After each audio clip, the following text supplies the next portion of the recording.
Shalom. Kembali kita merenungkan kebenaran firman Tuhan dari kitab Yakobus pasal yang pertama, ayat kedua dan ayat ketiga. Dan bagaimana kita sebagai orang percaya menghadapi atau bersikap ketika pencobaan itu datang bahkan dengan sukacita. Nah, ada hal yang lain kita perlu perhatikan sama-sama, yaitu bahwa ketika pencobaan datang ini tidak serta-merta kita berkata bahwa ini dari Tuhan atau ini dari iblis. Mari kita melakukan introspeksi, self-evaluation. Kenapa demikian? Karena tidak selalu ketika penderitaan itu datang, kesulitan itu datang, itu kita berkata itu salahnya Tuhan atau itu salahnya setan. Ya, saya beri contoh sederhana demikian. Misalnya ada seorang berusia 50 tahun hari ini, dia seorang majelis yang begitu aktif, banyak pelayanan di gereja, seorang pengusaha yang berhasil. Lalu tiba-tiba dia terkena stroke.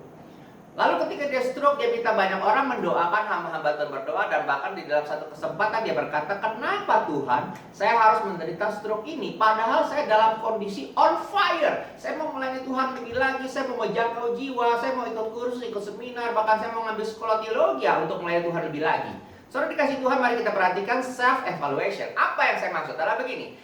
Lihat dulu 20 tahun sebelum stroke itu datang. Bagaimana pola hidupnya? Apakah dalam 20 tahun itu dia hidup sehat? Kalau dia sebagai pengusaha ketika dia capek, letih, dia mentraktir klien atau koleganya atau rekan bisnisnya, dia makan banyak makanan yang mengandung santan, babi B2 barangkali itu ya, daging kambing dan segala macam, maka tidak terkontrol. Akhirnya menumpuklah di dalam peredaran darah kita lemak jahat.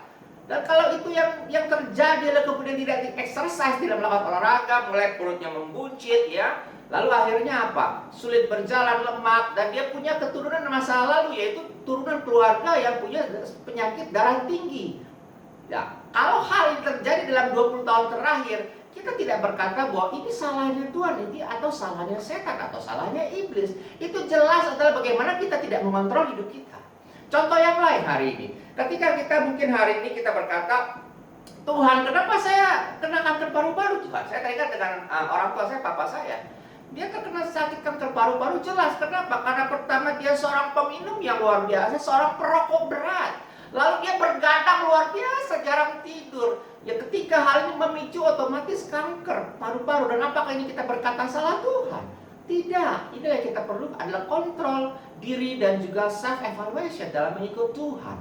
Dan ini tidak serta-merta kita katakan ini salahnya Tuhan atau ini salahnya iblis. Yang terakhir kalau saya beri contoh begini, ada orang begitu banyak kekasih sejawat kita, rekan kita, anak-anak Tuhan, hamba Tuhan yang dalam perjalanan dinasnya atau kemanapun mereka pergi, ternyata dia mengalami kecelakaan. Nah setelah selidik punya selidik, orang banyak berkata ini cobaan. Tidak. Kenapa? Karena ternyata ketika dia mengendarai kendaraan sendiri, dia dalam beberapa hari belakangan ini kurang tidur, kurang istirahat.